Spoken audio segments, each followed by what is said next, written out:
সুমন, আরিফ, নীলা ও তানভীর ছিল কলেজের বন্ধু। অ্যাডভেঞ্চারের নেশায় তারা প্রায়ই পরিত্যক্ত জায়গায় রাত কাটাত। একদিন তারা শহরের বাইরে এক পুরনো পরিত্যক্ত হোটেলের কথা শুনল। স্থানীয়দের মতে সেখানে কিছু অস্বাভাবিক ঘটনা ঘটে। গুজবে কান্না দিয়ে তারা ঠিক করল এক রাত সেখানে কাটাবে। হোটেলে ঢুকেই ধুলোময়লা আর ভাঙাচোরা আসবাব দেখে বোঝা গেল এটি বহু বছর ধরে অব্যবহৃত। তবে একটি জিনিস তাদের নজর কাড়ল, সব কক্ষের দরজা খোলা, শুধু ৩ নম্বর কক্ষ তালাবদ্ধ। এটা একটু অদ্ভুত, তাই না? নীলা বলল। পুরনো হোটেল, হয়তো দরজার তালা নষ্ট, তানভীর বলল। রাত গভীর হতে থাকল। বন্ধুরা গল্প করতে করতে ক্লান্ত হয়ে ঘুমিয়ে পড়ল।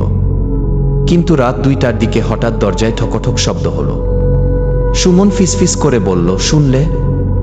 বাইরে কেউ আছে? তারপর আবার শব্দ হলো, এবার একটু জোরে।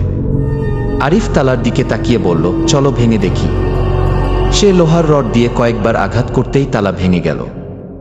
দরজাটি নিজে থেকেই আস্তে করে খুলে গেল। ভেতরে ঢুকে সবাই হতবাক। ঘরটি একদম অক্ষত ছিল।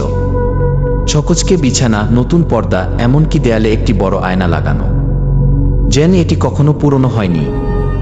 নীলা আয়নার দিকে এগিয়ে গেল। আয়নায় তারা নিজেদেরই দেখতে পেল, কিন্তু হঠাৎ আরিফ চিৎকার করে উঠল, আমাদের ছায়া ঠিক নেই। ওরা আমাদের মতো, কিন্তু চোখ দুটো পুরো কালো।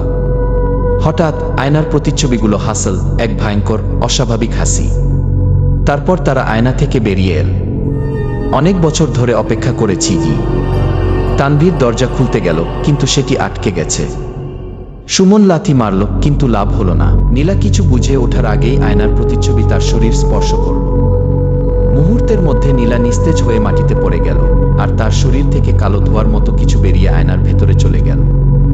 আরিফ আতঙ্কে তাকিয়ে দেখল, আয়নার ভেতরে এখন নীলারই প্রতিচ্ছবি, কিন্তু তার চোখ দুটি গভীর অন্ধকারে ঢাকা। দৌড়াও! সুমন, আরিফ ও তানভীর দরজা ভেঙে দৌড়ে করিডোর পার হয়ে হোটেলের বাইরে বেরিয়ে এলো।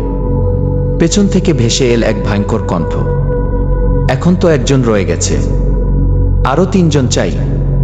পরদিন পুলিশ এসে পুরো হোটেল চেক করলো, কিন্তু নীলার কোনো অস্তিত্ব পাওয়া গেল না।